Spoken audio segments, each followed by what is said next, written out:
What's up, everybody? All right, I'm here today to let you know I'm going to start streaming about the UFC. I'm going to do a shameless ripoff of Bedtime MMA and MMA Guru, doing the impressions, talking trash, doing all that kind of stuff, making predictions, talking about what's next, talk about what we should be doing. So first of all, UFC 311, let's boogie. It's in LA. Too bad about the fires. That sucks. I've never lived in LA. I live in Southern California, though. I don't like LA. What can I say? It feels like forever since we've had a pay-per-view. And this one is actually generating a lot more hype than usual. I would say that this is way more hyped up than 310 or than the Cody Colby Covington fight at the end of the year last year. So let's just get on to it. So right now, boom. Okay. I thought we were going to have Islam versus Arman Sarukian. Arman slipped on a banana peel, and then Tony Ferguson pushed him into some loose cables to trip up his ankle or his back or whatever. But what are we going to do? So now we've got Islam at minus 1,000. Well, he went down to 950. He was minus 1,000 a few minutes ago. Moicano, number 10 ranked, experiencing a huge hype train. People love his Donald Trump-ish, Steve Jobs-ish kind of reality distortion field character, throwing out quotes from like the Austrian school and all this economic stuff, and has his money podcast. That's cool. You know, I like that, but he's like slumped and come back in his career with the UFC. So yeah, now we've got Islam, who is about to have the most title defenses at lightweight history, for beating a 145er twice and then fighting two 35-and-a-half-year-olds coming off of finish wins against Benoit Saint Denis, who is now ranked number 12. Well, what do you got to say about that? I think everybody would agree that it's pretty much a slam dunk for Islam, and Dagestanis are historically Brazilian kryptonite, and Moicano is nowhere near the level of Charles Oliveira.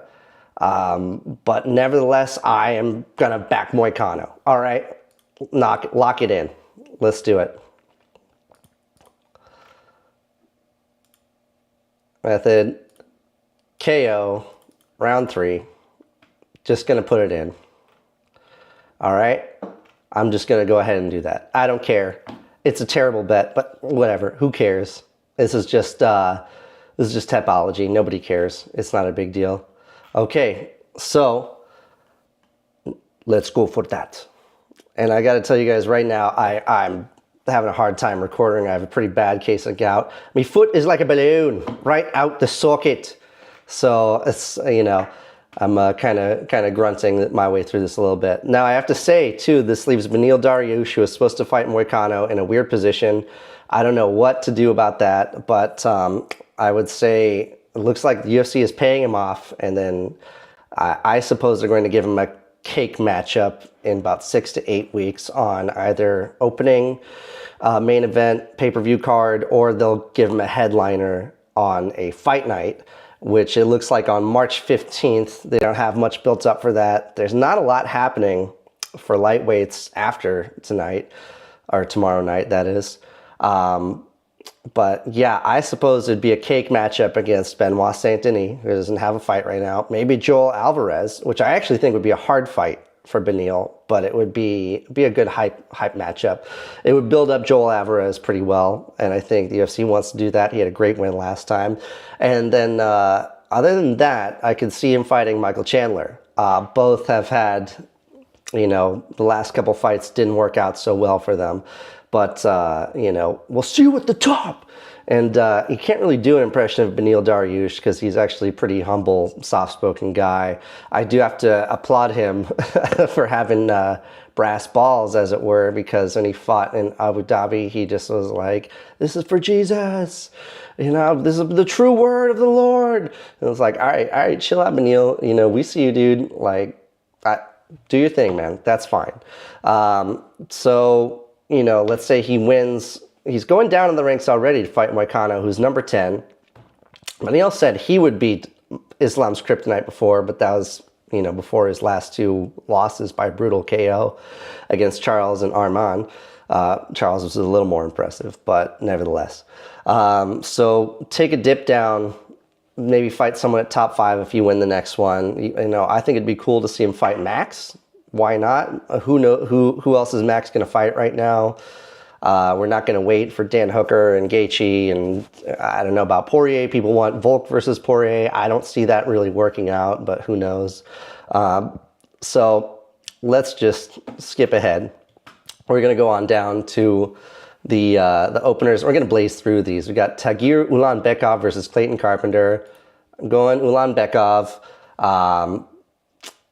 Even though Tagir had a savage crash out against Khabib and the rest of the Dagestani corner, he's still pretty heavy favorite. Sub by round 2. Clayton Carpenter 0-8. I think both these guys are debuting in the UFC for this fight, so that's great. But when you get guys like Clayton Carpenter who are 8-0 coming from regionals, I don't see it working out. Whether they come from regionals, or they come from Contender Series or Tough or something like that, I don't know. I don't think it works out that well. I always think about the Impa Kasangane fight, or it's like I thought, oh man, he's 8-0, he's gonna crush it, and then Joaquin Buckley got his highlight reel backwards spinning heel kick thing. So whatever, I'm going for it's hard to bet against Dagestanis, especially at the low levels like this. Okay, Ricky Turcios versus Bernardo Sopai. Sopai, heavy favorite, heavy favorite, minus 355. I mean, it's not crazy, but I don't think anybody expects Ricky Turcios to win except for me. And I just say that because I liked Ricky Turcios on his season of Tough. I think he has a cool wonky style. It kind of reminds me of a young Tony Ferguson, and I like it. I like it a lot. Round 3. Let's go. Let's go for that. Rini Nakamura versus Muin Gafurov. Once again, this is going to go in a direct contradiction to what I just said. Yeah, Nakamura is actually pretty impressive. Muin Gafurov, he doesn't have a bad record, but I suspect that they're trying to give a Japanese fighter like this a cake matchup. I also suspect the UFC is a little bit desperate to get a Japanese contender or champ in the works. We had Tatsuro Taira just a month or two ago, coming out of Ryzen to fight straight for the belt. We've got some other guys like Kaya Sakura, I think, and Japanese fighters never make it that far in the UFC. I don't know why. There's no reason not to. And it's been 20 years since we had someone Japanese fight for the belt. That's against BJ Penn. Didn't work out. And I suspect the UFC wants more champs. They want more people from countries they want to break into. Like, the UFC is not doing good. They haven't had a live event in Japan, I think, ever. And I think they're looking for new countries to break into all the time. So that being said, I think this is kind of a layup for Nakamura. Fight-wise, I'm going for that. Let's go for that. Karol Rosa versus Eileen Perez. Actually, most people think they should go for Rosa, but I see that most people are actually betting for Perez. Go for a decision, I think. Solid prospect. Sizable underdog, but more people are betting on her. Decision. Yeah, whatever. Women's fight. What are you going to do? Decision. Zach Reese versus Asamat Bekoev. Zach Reese was supposed to fight Cedric Dumas. He's coming off of a full camp. I think these guys are both debuting in the UFC for this fight. Bekoev seems to be a pretty heavy favorite, even as a late replacement. And at 185, you never know. Like, there's good knockout power and a good balance of technique. They're not blobs. It's not heavyweight. Bekoev, 6-fight win streak in LFA, American top team prospect. It's hard to bet against guys that are training at American top team. They all do great. Even with significant height and reach disadvantage against Zach Reese. And usually, too, I feel that when it's like American collegiate wrestling background, I don't know if Zach Reese's background, but you know what I mean? It's usually like American regular dudes versus your average Russian guy. Usually the Russian guy kind of comes out on top. It's just a harder life. They fight more. It's just more of a part of life. You don't really go to jail or get written up by your school and get in trouble. Like, no, it just happens. It's a part of life. That being said, yeah, this guy, Reese, I think is a Contender Series guy. This is a meetup of two different UFC farm systems. I'm going to go for Reese by decision. Let's go for that. All right, we're getting up to Grant Dawson versus Diego Ferreira.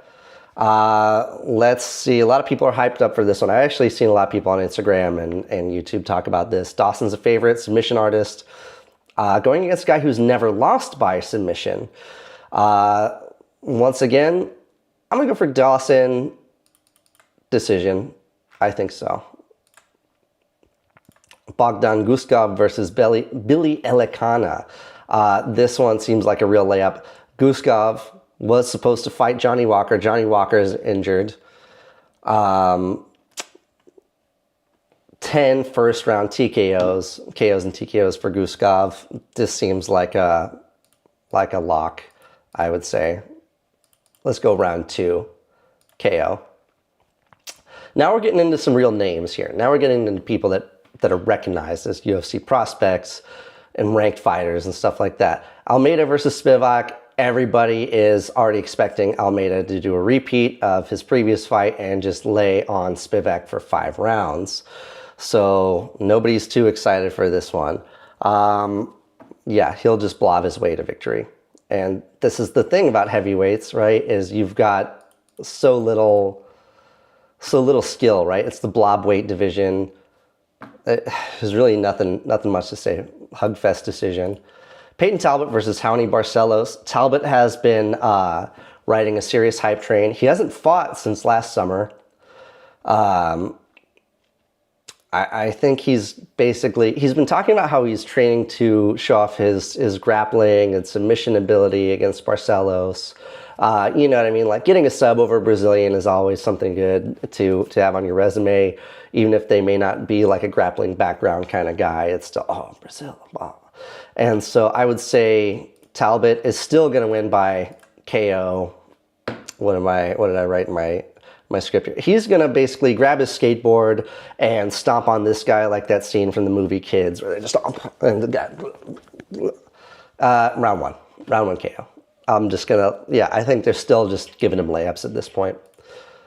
Kevin Holland versus Renier de Ridder. A lot of people are in agreement with this. I would say you got to go for Renier de Ridder. Kevin Holland just refuses to lock in. It's been 5 years since his, legendary 5 wins in a year streak. That was 2020. That was pandemic. It was March to December, so it was really only 9 months, you know what I mean? In the 12-month period, he had more fights than 5, so he should have some kind of record, even though it wasn't in the same calendar year. But ever since then, it's just been like totally uneven. You know what I mean? Like, he fought MVP. MVP was too fast for him. He got frustrated, and he just wanted to quit and just kind of let it go to decision. Just didn't want to get KO'd, didn't want to get a highlight reel. So whatever. RDR is locked in. He had a really good fight in his debut against, what was it? GM3, I think. But yeah, I'm gonna have to look that up right now.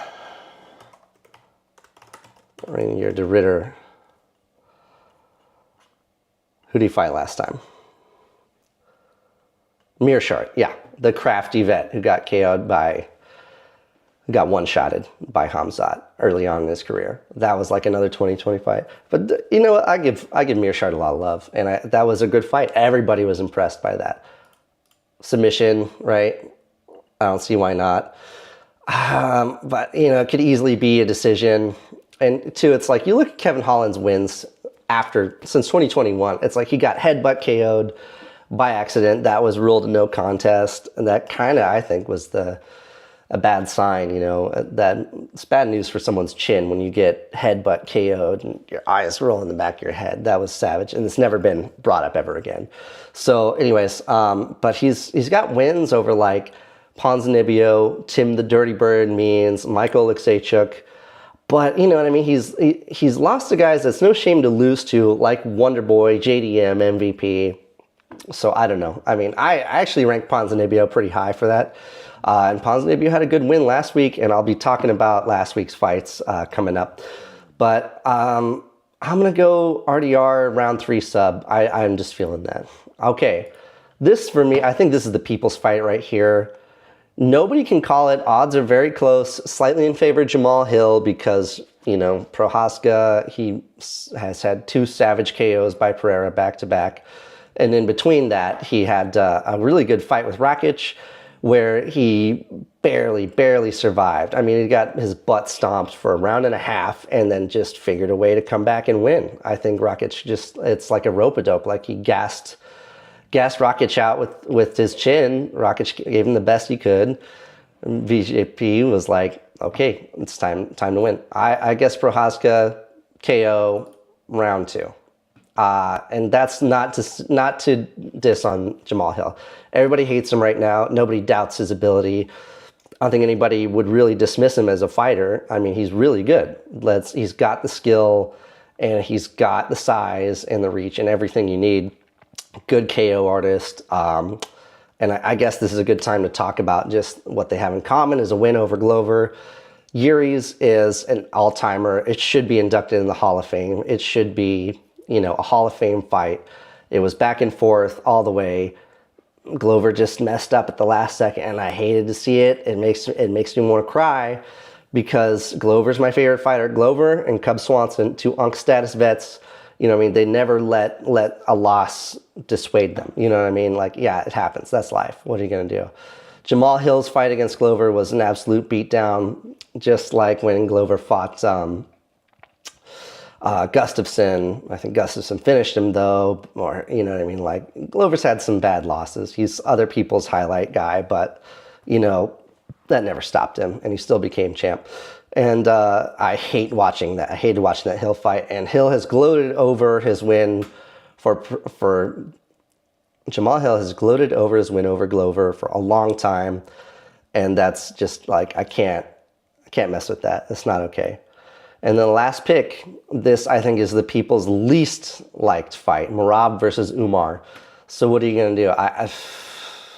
Everybody thinks Umar is just gonna smoke Merab. It's hard to bet against Dagestanis, and I always do, and it never works out in my favor, which should tell me something. But that being said, I am going to go for Merab. People like to point out to the effectiveness of Umar's grappling. No, yeah, there's no question there. His striking is very good for a grappling-based guy at 135. And you know what? All I can say to that is I think that the Teddy Atlas rule of the champ gets 30% better after winning the belt will work for Merab, even though it doesn't work all the time. Doesn't usually work for 135ers. Obviously, Cody Carbrandt's the example there. TJ Dillashaw, right? It's like lightweight. It's a division that doesn't have someone defending the belt more than 3 times yet. So I'm going for Merab by robbery decision, absolute robbery. I think that's all it is. Now, here's the other thing I got to talk about with Dagestanis is why are Dana and the UFC brass so in love with Dagestani champions? Now, usually, here's my theory about it is that the UFC wants champions that are very marketable, that are good spokespeople, that are good in commercials, right? Guys that can be in your Toyo Tires commercial that plays 87 times throughout a fight night on ESPN+. Guys who can be on the Cuervo Cristalino commercial that plays 100 times a night, just like the one with Holland and Wonderboy. You know what I mean? Like, Dagestanis don't do commercials for alcohol, right? Fine. You know, Connor was the one. They want people who are in an emerging market or one that hasn't broke through yet. Connor's always the ultimate example of that. He broke through in Ireland. A lot of Irish people I met when I went there, they hated him. You know what I mean? Like, they just don't like it. And that was before everything that's happened in the last couple months, too. So I just don't get it. Is it getting the Muslim world into the UFC? I don't know. I mean, I don't think it makes a difference to someone like Turki Al-Sheikh. when it comes to boxing, he doesn't care. He'll put on a Zhang fight. He'll put on Tyson Fury and Usyk. Like, he doesn't seem to care about that. Abu Dhabi Invitational has been, a pillar of like the grappling community for a super long time. Didn't matter. Everybody from all over the world came there. It wasn't like a thing. There was no political aspect to it, a religious aspect to it. And here's the thing, like, why do you need to break into Russia so badly? A lot of, Russians, stereotype ethnic Russians like Volkov or something, I don't think they see Dagestanis as like their people. I don't think they feel a lot of kinship and camaraderie, because, I mean, these are people from the Caucasus, in between the Black Sea and the Caspian Sea. Like, they're closer to Iran than they are to Moscow, Like, they're closer to Azeris than they are to someone from St. Petersburg. But, Russia's a big place, whatever. Yeah, I get it. There's lots of different ethnic groups and Tatars and things like that, and Kazakhs and whatever. But, I'm not going to get into that in this video. Wait for my history lectures. That'll be fun. So, yeah, I don't get it. And two, if you think Russians are going to pay for a pay-per-view, no. You think streaming and piracy are bad here? We got nothing on people in Russia and Eastern Europe and West Asia and Central Asia. No, they're good at getting around things with the computer. Well, that's it for the card. We'll see how these all turn out. So thanks for listening to me BS about this. I definitely am starting to get this down. This is something that's been on my mind for a long time. Like I said, I'm just going to rip off Bedtime MMA and MMA Guru. And I'm going to keep watching, doing my research, going through people's fights and histories and their teams and all that kind of stuff, and try to do a little bit of digging rather than just popping off the top. But that's it. So thanks everybody for watching and listening. I'll see you next time.